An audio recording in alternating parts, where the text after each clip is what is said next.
Hello, ഇന്ന് ഒരുങ്ങി കെട്ടി നമ്മൾ നേരെ അമ്മുവിൻ്റെ കല്യാണം കൂടാൻ കോഴിക്കോട് വരെ പോവുകയാണ് കേട്ടോ. അപ്പോൾ ഇതാ എപ്പോഴും നേരത്തെ എത്തും. ഞാനിന്ന് ഇപ്രാവശ്യം നേരത്തെ വരുന്നു പറഞ്ഞെങ്കിലും പറച്ചിൽ മാത്രമേ ഉള്ളൂ, ഞാൻ പോകാറില്ല. കാരണം എനിക്ക് പോകാൻ പറ്റാറില്ല, എന്തെങ്കിലുമൊക്കെ പ്രശ്നങ്ങളുണ്ടാവും. അപ്പോൾ ഇപ്രാവശ്യവും നേരത്തെ പോകണമെന്ന് വിചാരിച്ച് ഒന്നര 2 മണി ആ ഒരു സമയമായപ്പോഴാണ് കേട്ടോ വീട്ടിൽ നിന്ന് ഇറങ്ങി പോകുന്നത്. അപ്പോൾ അങ്ങനെ നേരെ കുറേ ദൂരം അങ്ങ് പോന്നു. പിന്നെ കുറേ കഴിഞ്ഞപ്പോഴത്തേക്കും ചായ കുടിക്കാൻ തോന്നിയപ്പോഴത്തേക്കും ഒരു ചായക്കടയിൽ കയറി ചായ കുടിക്കാമെന്ന് വിചാരിച്ചു. അപ്പോൾ കുറച്ച് ചായ ഒരു ഗ്ലാസ്സിനകത്തേക്ക് ഒഴിച്ചപ്പോഴത്തേക്കും പിള്ളേർക്ക് ആറ്റി കൊടുക്കാൻ വേണ്ടി ഒഴിച്ചാൽ അപ്പോഴത്തേക്ക് ഇത് ഈ ഗ്ലാസ് തന്നെ നീങ്ങുന്നു. ആ കടക്കാരൻ ചേട്ടൻ എന്നോട് ചോദിച്ചു, മാജിക് കൊണ്ടുവന്നു. അതിൻ്റെ അടിയിൽ വെള്ളം ഇരുന്നിട്ട് തെന്നി നീങ്ങിയതാണ് കേട്ടോ. അങ്ങനെ കുറേ ദൂരം അങ്ങനെ പോയി കേട്ടോ. കണ്ടപ്പോൾ നല്ല രസമായിരുന്നു. പിന്നെ ഞാൻ ഉള്ളിവട മേടിച്ച് വെച്ചത്, എനിക്ക് ഉള്ളിവട ഭയങ്കര ഇഷ്ടമാണ്. അപ്പോൾ ചേട്ടായി ബജ്ജി മേടിച്ചപ്പോൾ മുളക് ബജ്ജി എങ്ങാണ്ട് മേടിച്ചു. അപ്പോൾ എനിക്ക് തന്നതാണേ, ഞാൻ കടിച്ചതേ മുളകിനകത്തോട്ട്. അത് എനിക്കിഷ്ടമില്ല, എനിക്ക് ഒരു ബജ്ജികളും ഇഷ്ടമില്ല, ഒരു ടേസ്റ്റും എനിക്ക് തോന്നാറില്ല കേട്ടോ ബജ്ജികൾക്ക്. അപ്പം എനിക്ക് വേണ്ടെന്ന് പറഞ്ഞു ഞാൻ കഴിച്ചില്ല കേട്ടോ. അപ്പോൾ അങ്ങനെ നമ്മളങ്ങനെ പോന്നു. പിന്നെ എനിക്ക് കാറി കയറിച്ചുണ്ടെങ്കിൽ അപ്പോൾ തോന്നും ഛർദ്ദിക്കും. അയ്യോ ഞാനിപ്പോൾ ഛർദ്ദിക്കുക, എനിക്ക് എന്തൊക്കെയോ മനസ്സിനോ വയറിനോ എന്തൊക്കെയൊക്കെയോ ഓരോ പ്രശ്നങ്ങൾ ഇങ്ങനെ വരും കേട്ടോ. അയ്യോ ഞാനിപ്പോൾ ഛർദ്ദിക്കുക, അമ്മേ ഞാൻ ഛർദ്ദിക്കാൻ പോണേ, അങ്ങനെ ഒരു ഛർദ്ദിക്കാനുള്ളൊരു ടെൻഡൻസി എപ്പോഴും എനിക്കിങ്ങനെ വരും കേട്ടോ. പിന്നെ ഞാൻ കിടന്നങ്ങ് ഉറങ്ങി. പിള്ളേരുടെ മടിയിലൊക്കെ കയറി കിടന്നുറങ്ങുന്നത്. പിള്ളേർ ഉറങ്ങിയൊന്നുമില്ല, അവർ നല്ല സുഖമായിട്ട് അവിടെ ഇരുന്നു കേട്ടോ. പക്ഷെ ഞാൻ കിടന്നങ്ങ് ഉറങ്ങി എഴുന്നേറ്റപ്പോഴത്തെ വിധം ആ ഒരു ബസ് സ്റ്റാൻഡ് എത്തിയായിരുന്നു. അപ്പോൾ അങ്ങനെ ഒരു 6:30-7 മണി ആ ഒരു സമയമായപ്പോഴത്തേക്കാണ് കേട്ടോ നമ്മൾ വീട്ടിലെത്തിയത്. അപ്പോൾ അങ്ങനെ വീട്ടിലെത്തിയപ്പോഴത്തേക്ക് ഇത് അവരുടെയൊക്കെ ഡ്രസ്സൊക്കെ മാറി സെറ്റായി മധുരം വെപ്പിനുള്ള ഇതൊക്കെ ആയിട്ട് നിൽക്കുമായിരുന്നു. നമ്മളൊക്കെ ചെന്ന് വേഗം ഡ്രസ്സൊക്കെ വലിച്ചൂരി വേറെ ഡ്രസ്സൊക്കെ എടുത്തിട്ടു. അപ്പോൾ ഇന്ന് മദേഴ്സ് ഡേ ആണ് കേട്ടോ. മദേഴ്സ് ഡേയുടെ അന്നാണ് നമ്മുടെ കല്യാണത്തിൻ്റെ തലേ ദിവസം. അപ്പോൾ അങ്ങനെ മദേഴ്സ് ഡേ ആയിട്ട് ഇത് അമ്മച്ചിയുടെ കൂടെ അമ്മച്ചി ഏതൊക്കെയോ പാട്ടൊക്കെ പാടുന്നുണ്ടായിരുന്നു അവിടെ ഇരുന്നുകൊണ്ട്. പിന്നെ അമ്മ നേരത്തെ ഒരു ദിവസം മുന്നേ പോയിട്ടുണ്ടായിരുന്നു കേട്ടോ. അപ്പോൾ ഇത് ആൻറ്റിമാരെല്ലാം എനിക്ക് അമ്മേനെ പോലെ തന്നെയാണ്. ഞാൻ വെക്കേഷൻ ആയിരിക്കുമ്പോൾ അവരുടെ കൂടെ തന്നെയായിരിക്കും കേട്ടോ. 2 മാസം അടച്ചിരിക്കുമ്പോൾ കുഞ്ഞായിരിക്കുമ്പോൾ അവരുടെ കൂടെ തന്നെയായിരിക്കും. അമ്മച്ചിയുടെ ഭക്ഷണമൊക്കെ കഴിച്ച് അവിടെ തന്നെയാവും ഞങ്ങളെല്ലാവരും കേട്ടോ. അപ്പോൾ മിനി ആൻറ്റി, ലാലാൻറ്റി, അമ്മ, മോളി ആൻറ്റി, ഇങ്ങനെ 4 പെണ്ണുങ്ങളാണ് ഇവർ. അപ്പോൾ അങ്ങനെ അവരെല്ലാവരും ഉണ്ടായിരുന്നു. അപ്പോൾ മധുരം വെപ്പൊക്കെ തുടങ്ങി. അപ്പോൾ അങ്ങനെ പിന്നെ 2 ഡാഡിമാരുണ്ട്, വലിയ ഡാഡി, കുഞ്ഞു ഡാഡി. അപ്പോൾ 2 ഡാഡിമാരുള്ളത് കൊണ്ട് ഞാൻ ഒരാളെ വലിയ ഡാഡി എന്ന് വിളിക്കും, ഒരാളെ കുഞ്ഞു ഡാഡി എന്ന് വിളിക്കും. അപ്പോൾ മാറിപ്പോകത്തില്ലല്ലോ.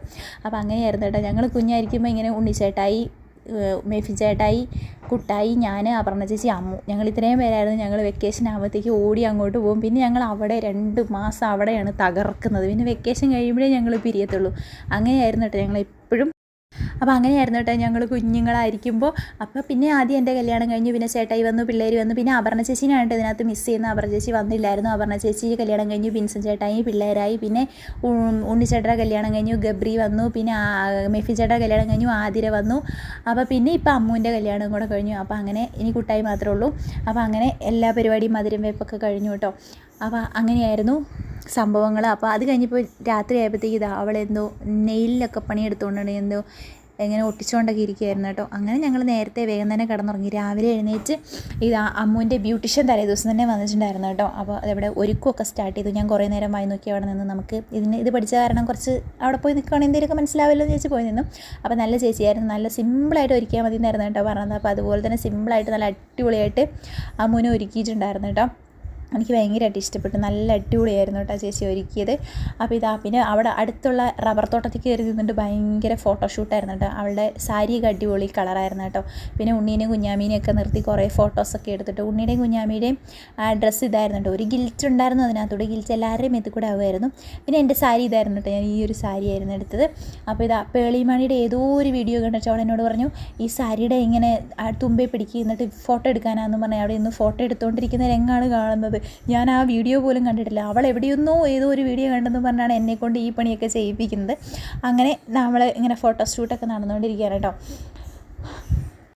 അപ്പോൾ ഞങ്ങൾ വെക്കേഷൻ ആകുമ്പോഴത്തേക്കും ഉണ്ടല്ലോ ഞങ്ങൾ അങ്ങനെ അമ്മച്ചിയുടെ അടുത്തേക്ക് പോകുമായതുകൊണ്ട് എല്ലാവരും കൂടെ വരുമായിരുന്നു കേട്ടോ. അപ്പോൾ ഞങ്ങൾ അവിടെ അടിച്ച് പൊളിച്ചുകൊണ്ടിരിക്കുന്നു. അപ്പോൾ കുഞ്ഞു ഡാഡി വന്നിട്ട് ഞങ്ങളെ കൊണ്ടുപോകുമായിരുന്നു കേട്ടോ. അപ്പോൾ അങ്ങനെ ഒക്കെ ഞങ്ങളുടെ വെക്കേഷനൊക്കെ ഞങ്ങൾ അമ്മയുടെ വീട്ടിലായിരിക്കും. ഞങ്ങൾ ഫുൾ ടൈം അവിടെ തന്നെ ആയിരിക്കും. എല്ലാത്തിനും ഞങ്ങളുടെ എല്ലാ കാര്യവും ഇവർ തന്നെയായിരുന്നു. അമ്മയ്ക്ക് 3 ചേച്ചിമാരാണുള്ളത് കേട്ടോ. ഇവർ 4 പെണ്ണുങ്ങളാണ്. അപ്പോൾ പിന്നെ 2 ഡാഡിമാരും. അപ്പോൾ അവരാണ് ഞങ്ങളുടെ എല്ലാ കാര്യങ്ങളും നോക്കിയതും എല്ലാം ചെയ്തതും. അപ്പോൾ അങ്ങനെയായിരുന്നു ഞങ്ങളുടെ ചെറുപ്പത്തിലേ ഉള്ള സംഭവങ്ങളൊക്കെ കേട്ടോ. പിന്നെ കുറച്ച് ഫോട്ടോഷൂട്ടൊക്കെ കഴിഞ്ഞപ്പോഴത്തേക്ക് ഇറങ്ങാൻ വേണ്ടിയിട്ട് പോകുന്നതിന് മുന്നേ പ്രാർത്ഥനയും സ്തുതി കൊടുക്കലൊക്കെ ആയിരുന്നു കേട്ടോ. അപ്പോൾ എല്ലാവരും അങ്ങോട്ടും ഇങ്ങോട്ടും സ്തുതിയൊക്കെ കൊടുത്തു.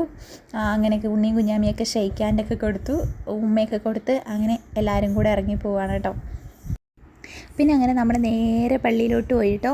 അപ്പോൾ അവിടെ ആ ചെക്കനും പെണ്ണും ഒക്കെ ഫോട്ടോഷൂട്ടും പരിപാടികളും കാര്യങ്ങളൊക്കെ നടത്തിക്കൊണ്ടിരിക്കുകയായിരുന്നു. അപ്പോൾ ഞങ്ങളിങ്ങനെ പുറകിന് നടക്കാനുണ്ടോ ഇവിടെ എന്താ സംഭവിച്ചുകൊണ്ടിരിക്കുന്നതെന്ന് അറിയാൻ വേണ്ടിയിട്ട് ഇങ്ങനെ പുറകിന് നടന്നുകൊണ്ടിരിക്കുകയാണ്. ഞാനും ആതിരയും ഗബ്രിയും കൂടെ ഇങ്ങനെ നടക്കുന്നുണ്ട് ഇതിലേക്ക്.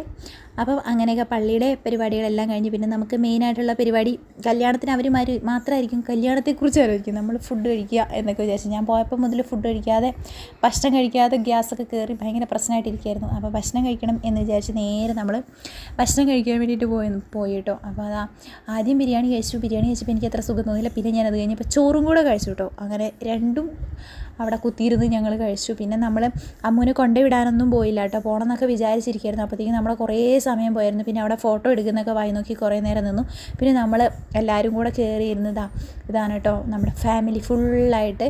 അപ്പോൾ അവിടെ എല്ലാവരും കൂടെ കയറി ഇരുന്നൊരു ഫോട്ടോയൊക്കെ എടുത്തു. പിന്നെ അമ്മൂനെ കൊണ്ടുവിടാനുള്ള സമയമില്ലായിരുന്നു. പിന്നെ കുഞ്ഞാമ്മി ഭയങ്കര കരച്ചിലായിരുന്നു കേട്ടോ.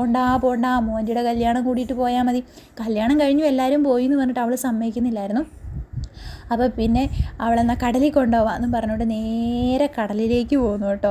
അവിടെ കോഴിക്കോട് ബീച്ചിലേക്ക് ഇങ്ങ് പോകുന്നു. അപ്പോഴത്തേക്കും പിന്നെ കരച്ചിലെല്ലാം മാറി. ബീച്ച് കണ്ട് തിരമാല കാലിലടിച്ചപ്പോഴത്തേക്ക് എല്ലാ പ്രശ്നവും അവരുടെ മാറിയിട്ട് അതുവരെ കിടന്ന് കുഞ്ഞാമ്മി ഭയങ്കര കരച്ചിലായിരുന്നു. പോകണ്ടാന്ന് പറഞ്ഞു അല്ലറുമായിരുന്നു. എല്ലാവരും നോക്കുമായിരുന്നു ഈ കൊച്ചെന്നെ ഇങ്ങനെ കരയുന്നതെന്ന് വെച്ച്.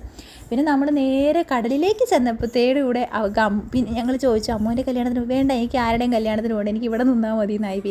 പിന്നെ കടലിൽ നിന്ന് കയറി പോരത്തില്ലായിരുന്നു, അതായിരുന്നു പ്രശ്നം. പിന്നെ ഉണ്ണിക്ക് ഭയങ്കര ആഗ്രഹമായിരുന്നു കേട്ടോ പട്ടം പറത്തണം എന്നുള്ളൊരാഗ്രഹം. അവൾക്ക് ഇങ്ങനെ പഠിക്കാനൊക്കെ ഉണ്ട് കൈറ്റിനെക്കുറിച്ച്. അപ്പോൾ അതൊക്കെ പട്ടം പറത്തണം എന്ന് ഭയങ്കര ഇഷ്ടമായിരുന്നു. അപ്പോൾ ഒരു ചെറുക്കൻ കൊച്ച് അവിടെ നിന്ന് പട്ടം പറത്തിക്കൊണ്ടിരുന്നപ്പോൾ ആ കൊച്ചിനോട് പോയി ചോദിച്ചു തരാമോ എന്ന്. അപ്പോൾ ആ കൊച്ച് വേഗം തന്നു കേട്ടോ. തരില്ല എന്നൊന്നും പറഞ്ഞില്ല, നല്ലൊരു കൊച്ചായിരുന്നു. അപ്പോൾ ആ കൊച്ച് വേഗം പട്ടം കൊടുത്തപ്പോൾ ഉണ്ണി ഇങ്ങനെ പട്ടം പറത്തിയപ്പോൾ ഉണ്ണിക്ക് ഭയങ്കരമായിട്ട് ഇഷ്ടപ്പെട്ടു കേട്ടോ. പിന്നെ ഇതാ തിരമാലയിൽ കളിച്ചുകൊണ്ടിരിക്കുക, ഭയങ്കര കളിയായിരുന്നു കേട്ടോ. കടലിൽ പോയി കഴിഞ്ഞാൽ കുഞ്ഞാമിക്ക് എല്ലാ പ്രാവശ്യം പോകുമ്പോഴും ഭയങ്കര പേടിയായിരുന്നു. പക്ഷേ ഇപ്രാവശ്യം ഭയങ്കരമായിട്ട് ഇഷ്ടപ്പെട്ടു. എന്ത് ചെയ്താൽ കയറി പോരത്തില്ലായിരുന്നു കേട്ടോ. പിന്നെ കുറേ നേരം അവിടെ നിന്ന് കളിച്ചു കേട്ടോ. ഉണ്ണിയുടെ പേരെഴുതുന്നു, ഐ ലവ് യു കടലിൽ നിന്ന് എഴുതുന്നു, അങ്ങനെ ഭയങ്കര പരിപാടികൾ. മൊത്തം മണലായിട്ട് ഭയങ്കര പ്രശ്നമായിട്ടോ. പിന്നെ ഞാൻ കുറേ നേരം കളിപ്പിച്ചു. ഞാൻ മടുത്ത് കഴിഞ്ഞപ്പോൾ പിന്നെ ചേട്ടായിയോട് പോകാൻ പറഞ്ഞു. പിന്നെ ചേട്ടായി കുറേ നേരം കളിപ്പിച്ചു. അങ്ങനെ കളിച്ച് ഇവർക്ക് മടുപ്പൊന്നുമില്ല കേട്ടോ. ഞാനാണെങ്കിൽ മടുത്ത് കുറേ നേരമായപ്പോഴത്തേക്കും ഞാൻ കുറച്ച് കഴിഞ്ഞപ്പോഴത്തേക്കും കയറിപ്പോന്നു. അങ്ങനെ നമ്മൾ കുറച്ച് നേരം നിന്നുള്ളൂ, അധികം നേരമൊന്നും നിന്നില്ല കേട്ടോ. പിന്നെ അങ്ങനെ നമ്മൾ അവിടെ പോകുന്നു. ഞാൻ മടുത്ത് കഴിഞ്ഞപ്പോൾ ഒരു ഉപ്പിലിട്ട നെല്ലിക്കയൊക്കെ മേടിച്ച് ഞാൻ അവിടെ മെല്ലെ സൈഡായിട്ട് അവിടെ കുത്തിയിരുന്നു. അവർ കളിക്കട്ടെ എന്ന് വിചാരിച്ചു. അങ്ങനെ അവർക്ക് പോരാടൊന്നുമില്ല, വിശപ്പുമില്ല, ദാഹമില്ല, ഒന്നുമില്ല. അവർ ഒരേ കളി തന്നെയായിരുന്നു കേട്ടോ. പിന്നെ നമ്മൾ അവിടെ നിന്ന് മെല്ലെ പോരാന്നൊക്കെ പറഞ്ഞ് നമുക്ക് തട്ടിക്കയറ്റിക്കൊണ്ടു. ഒരു പ്രാവശ്യം കയറ്റിക്കൊണ്ടു വന്നു. അത് കഴിഞ്ഞ് പിന്നെ പറ്റില്ല, ഞങ്ങൾക്ക് തിരിച്ച് പിന്നെയും പോകണമെന്ന് പറഞ്ഞു. പിന്നെ അവരെ പറഞ്ഞു വിട്ടു. അവരവിടെ കളിച്ചുകൊണ്ടിരിക്കുന്നുണ്ട്. അപ്പോൾ ഞങ്ങൾ നെല്ലിക്കയൊക്കെ മേടിച്ച് കഴിച്ച് ഇങ്ങനെ അവിടെയിലൂടെ നടന്നിട്ട് പിന്നെ കുറേ കഴിഞ്ഞപ്പോഴത്തേക്കും നമുക്ക് പോകാം, ഇനി അടുത്ത സ്ഥലത്തേക്ക് പോകാം, ഒട്ടകത്തെ കാണിച്ചു തരാമെന്നൊക്കെ പറഞ്ഞുകൊണ്ട് ഞങ്ങളിതാ അവിടെ തൊട്ടടുത്തത് ഒട്ടകം നിൽപ്പുണ്ടായിരുന്നു. ഒരു വൃത്തിമനയൊന്നും ഇല്ലാത്ത സ്ഥലമായിരുന്നു. അപ്പോൾ ഒട്ടകം എന്തോ ഞങ്ങളുടെയൊക്കെ കയ്യിൽ തിന്നാനുണ്ടെന്ന് വിചാരിച്ചു ഒട്ടകം വന്ന് ഇങ്ങനെ നോക്കുമായിരുന്നു കേട്ടോ. എന്നാ തിന്നാനുള്ളത്. എനിക്ക് സത്യം പറഞ്ഞാൽ പേടിയായി കേട്ടോ. ഞങ്ങൾക്ക് പേടിയായി, ഇത് കടിക്കൂ എന്തെങ്കിലും ചെയ്യുമോ എന്ന് അറിയത്തില്ലല്ലോ. പിന്നെ അതിനെയൊക്കെ ഇങ്ങനെ തൊട്ട് നോക്കുകയൊക്കെ ചെയ്ത് പിന്നെ രണ്ട് സിംഹക്കുട്ടികളുടെ നടുവിലൊക്കെ കയറ്റി വെച്ച് പിന്നെ കുറച്ച് ഐസ്ക്രീമും കൂടെ മേടിച്ചു. നല്ല ഐസ്ക്രീമായിരുന്നു. അപ്പോൾ ഐസ്ക്രീമും ഒക്കെ മേടിച്ച് കഴിച്ച് നമ്മുടെ കല്യാണം കൂടലെല്ലാം കഴിഞ്ഞ് നമ്മൾ രാത്രി ആയപ്പോഴത്തേക്കും തിരിച്ച് നമ്മൾ വീട്ടിലോട്ട് പോകുന്നു. അപ്പോൾ അത്രയേ ഉള്ളൂ കേട്ടോ ഇന്നത്തെ വീഡിയോ.